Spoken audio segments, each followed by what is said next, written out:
예수께서 복을 선포하시던 날의 네 번째 주인공은 의에 줄이고 목마른 사람입니다. 이 사람이 받을 복은 배부름입니다. 줄이고 목마른 사람에게 구원이란 바로 배부름에 있는 것이죠. 그런데 의에 줄이고 목마른 사람이니까 배가 부르려면 의를 먹어야겠죠. 의를 충만하게 소유할 수 있어야 한다는 말입니다. 우리가 살아봐서 알거니와 의에 대하여 줄이고 목마른 사람 흔하지 않습니다. 보통의 사람들은 소유에 관한 배고픔, 목마름을 말하죠. 그런데 이런 사람들은 어째서 의에 대하여 그렇게 줄이고 목이 마릅니까? 많은 사람들에게 칭찬받고 자랑스러운 존재가 되고 싶은 걸까요? 아니면 스스로 어떤 성취하고 싶은 인간적인 수준이 있는 것일까요? 그런 이유들로는 줄이고 목마른 상태까지는 가지 않겠죠. 의에 대하여 그토록 갈급한 이유는 구원 때문입니다. 하나님께 구원받기 위해서는 의로워야 하기 때문이죠. 그렇다면 의란 무엇입니까? 현대사회에서도 위험을 무릅쓰고 타인의 생명을 구한 사람을 의인이라고 부르고 우리가 잘 아는 우리 민족의 원수를 총살한 안중근 의사라고 부릅니다. 위협이 있더라도 법을 지키고 규정을 따르고 공정을 지키고 부끄럽지 않은 올바른 선택을 할 때에 의롭다고 하겠습니다. 그런데 사람의 세상에서 말하는 의는 상대적이라는 한계가 있습니다. 우리의 영웅 안중근 의사는 일제의 눈에는 테러리스트, 반역자가 되고요. 또 어떤 종교의 입장에서 보면 살생을 범한 사람이 됩니다.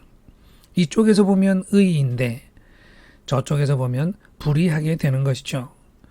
그러므로 처지에 따라서 다르게 평가될 수밖에 없는 이러한 사람의 의의를 가지고는 하나님의 구원에 들지 못합니다. 하나님의 구원을 얻고자 하는 사람은 하나님의 의를 소유해야 합니다. 그런데 하나님의 의는 사람의 의가 아닙니다. 사람이 노력해서 이루어낼 수 없습니다. 그러므로 구원의 능력이 사람에겐 없습니다. 바울 사도는 말했죠. 의인은 없나니 하나도 없으며 구원은 받아야겠는데 하나님의 의인은 없으니 줄이고 목마른 것입니다. 이런 사람들에게 예수께서 복을 선포하셨으니 저들이 이제 하나님의 의로 충만하게 될 것이라는 말씀입니다. 어떻게 그것을 이룰 수 있을까요? 사도 바울은 하나님의 의란 그 아들을 믿음으로 얻을 수 있다고 하였습니다. 그런데 의는 주고받는 물건이 아니지요. 의로움이나 불의함, 이것은 상태를 표현하는 말입니다. 그러므로 하나님의 의를 얻는다는 뜻은 하나님의 의로우심에 합당하게 된다. 즉, 그분의 의로우심으로 볼 때 흠이 없게 된다는 뜻입니다. 예수께서는 하나님의 의를 간절하게 찾는 사람들을 주목하십니다. 그리고 그 사람들이 하나님의 의에 합당하게 인정받게 될 것이라고 선포를 해 주시는 것이죠. 의로운 사람만 갈 수 있는 하나님의 나라에 그들이 들 수 있을 것이라는 약속의 말씀입니다.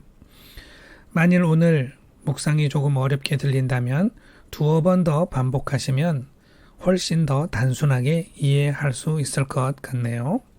지체 여러분, 저와 여러분 모두 하나님 나라에 들어가기를 원합니다.